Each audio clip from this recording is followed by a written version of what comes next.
అతిక్రమములు దాచిపెట్టేవాడు వర్తెల్లడు, వాటిని ఒప్పుకొని విడిచిపెట్టేవాడు కనికరము పొందును. కనికరమును పొందాలి అంటే తన అతిక్రమములను ఒప్పుకోవాలి. అతిక్రమములు ఒప్పుకునే అవకాశం ఆయనకు దొరికింది.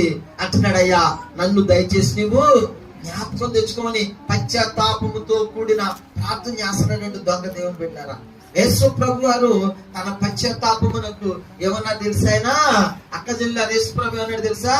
నేడు నీవు నాతో కూడా పరదేశులు.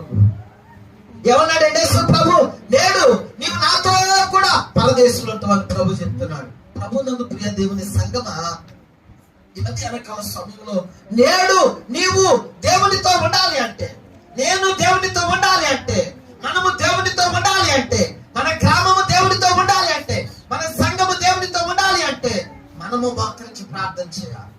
ప్రభు దగ్గర ఒప్పుకోవాలి. మన అతిక్రమములు అవి చిన్నవైనా అవి పెద్దవలాగా